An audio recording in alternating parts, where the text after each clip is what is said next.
Senior صحافی اور تجزیہ کار رؤف کلاسرا کے مطابق وزیر دفاع خواجہ آصف نے قومی اسمبلی میں بڑی دلچسپ بات کی ہے۔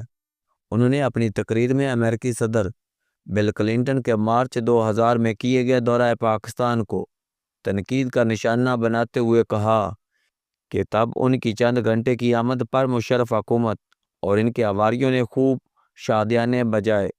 کیا خواجہ آصف کو علم ہے کہ بل کلنٹن کے اس دورے سے نواز شریف کیسے پھانسی لگنے سے بچے تھے اور جنرل پرویز مشرف سے انہوں نے کیا وعدہ لیا تھا؟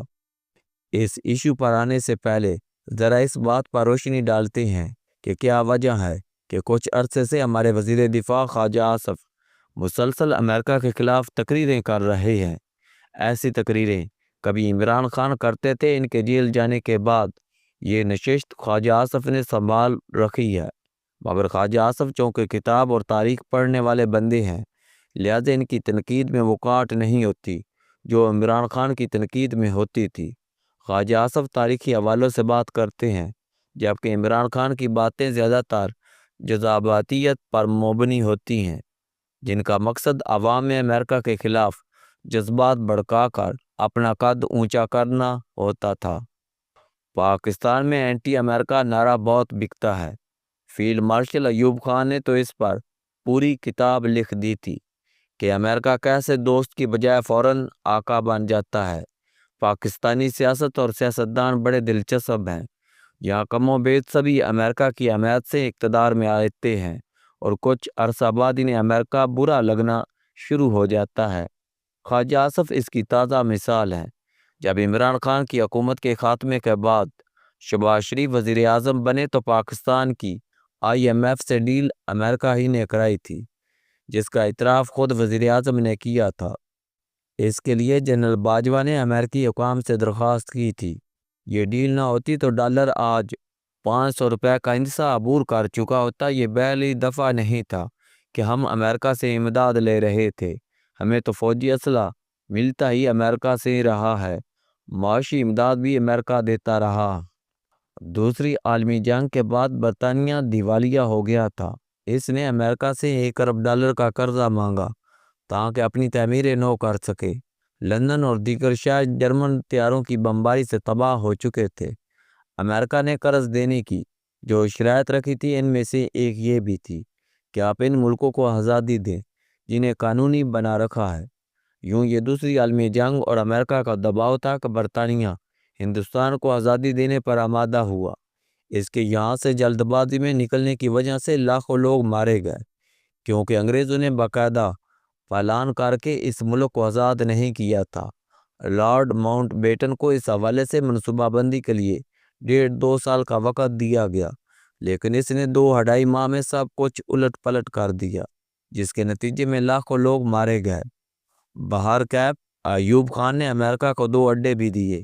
بھٹو صاحب کے بارے بروس ریڈل نے اپنی کتاب میں انکشاف کیا کہ ان کی ہنری کسنجر سے ملاقات ہوئی تھی اور مطمئن ہونے کے بعد انہیں پاکستان میں اقتدار دیا گیا تھا۔ بھٹو صاحب نے تو امریکہ کو گوادر دینے کی پیشکش بھی کی تھی، لیکن امریکہ نے انکار کر دیا تھا۔ یہ سب انکشافات ان دستاویزات میں موجود ہیں جو ڈی کلاسیفائیڈ کی گئی۔ وہی بھٹو بعد میں امریکہ کے مخالف بن کر ابھرے۔ جنرل ضیاء بھی امریکہ کی مدد سے 10 سال نکال گئے اور آخر میں جنیوا معاہدے پر دستخط کی وجہ سے امریکہ سے ناراض ہو گئے۔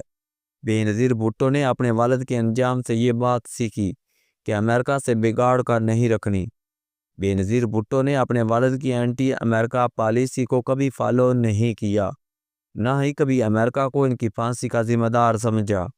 اگر آپ غور کریں تو بے نظیر بھٹو اور آصف علی زرداری نے بڑی سمجھداری سے امریکہ کو پاکستان میں 3 دفعہ اقتدار حاصل کرنے کے لیے استعمال کیا۔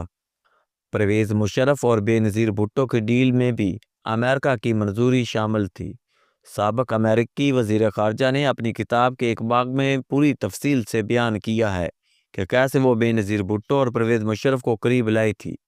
بے نظیر بھٹو کے بعد اسی ڈیل کے تحت آصف علی زرداری حکومت بنا پائے تھے، لیکن مجھے حیرانی ہے کہ خواجہ آصف صدر کلنٹن کے اس دورہ پاکستان پر تنقید کر رہے ہیں جو اصل میں نواز شریف کے لیے فائدہ مند ثابت ہوا تھا۔ اب تو یہ بات کتابوں میں بھی چھپ چکی ہے کہ پرویز مشرف کے ماشاء اللہ کے بعد اگر کسی کو میاں نواز شریف کی فکر تھی تو وہ بل کلنٹن تھے۔ جب کلنٹن نے بھارت کے دورے کا اعلان بنایا تو پاکستان آنا ان کے شیڈول میں شامل نہیں تھا، کیونکہ اس وقت جنرل پرویز مشرف یہاں مارشل لا لگا چکے تھے اور کلنٹن مشرف سے ہاتھ ملانے کو تیار نہ تھے۔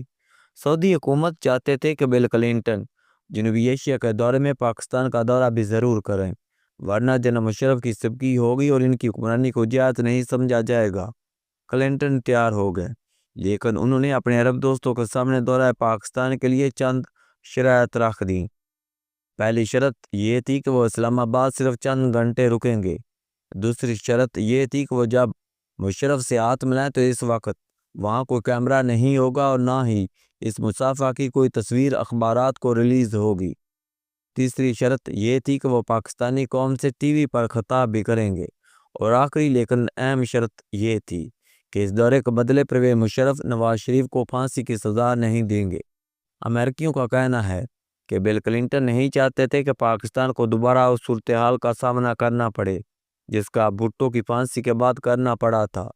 پرویز مشرف کو ہر شرط منظور تھی، کیونکہ اس دورے کا مطلب تھا کہ امریکہ نے ان کی فوجی حکومت کو تسلیم کر لیا اور اب وہ پاکستان کے جائز حکمران مانے جائیں گے۔ پھر وہی ہوا، جب نواز شریف کو 14 برس قید کی سزا دی گئی تو اب کلنٹن نے ہی سعودیوں کو اس معاملے میں ڈالا کہ نواز شریف کو جیل سے باہر نکلوائیں۔ بعد میں نواز شریف کو کیسے اٹک قلعے سے نکال کر سعودی عرب لے جایا گیا وہ سب جانتے ہیں۔ یہ معاملہ اتنا خفیہ رکھا گیا کہ غوث علی شاہ نے ہمارے سامنے میاں نواز شریف سے لندن میں ڈیوک سٹریٹ میں ان کے دفتر میں گلہ کیا کہ سائیں 7 والے سیل میں مسکین پڑا تھا، کیا اس بڑے جہاد میں میرے لیے ایک سیٹ بھی نہ تھی، مجھے پتہ بھی نہیں چلنے دیا۔ نواز شریف کو غوث علی شاہ کا یہ شکوہ بری گفتگو پسند نہیں آتی تھی، اور شاید اس لیے پاکستان لوٹ کر سب سے پہلے غوث علی شاہ سے جان چھڑائی کہ ہر وقت وہ اٹک قلعہ یاد دلاتے رہتے تھے۔ اس پس منظر میں جب خواجہ آصف اسمبلی میں بل کلنٹن کے مارچ 2000 کے دورے پر تبڑا پڑ رہے تھے تو پتہ نہیں وہ اس دورے کے مقاصد کو جس سے ان کے لیڈر کی جان بخشی ہوئی تھی جان بوجھ کر نظر انداز کر رہے تھے، یا پھر وہی بات کہ سیاستدان زندگی بھر کسی کا شکر گزار اور ممنون نہیں ہوتا، لہذا اب بل کلنٹن کو بھی رگڑا لگانے میں کوئی حرج نہیں۔ میں خواجہ صاحب کی اس خوبی کا قائل ہوں کہ بندہ بے شک ضائع ہو جائے لیکن جملہ ضائع نہ ہو۔ کلنٹن کا احسان مند ہونا دور کی بات، میاں نواز شریف کے قریبی وزیر الٹا اب اس پر تبڑا پڑ رہے ہیں۔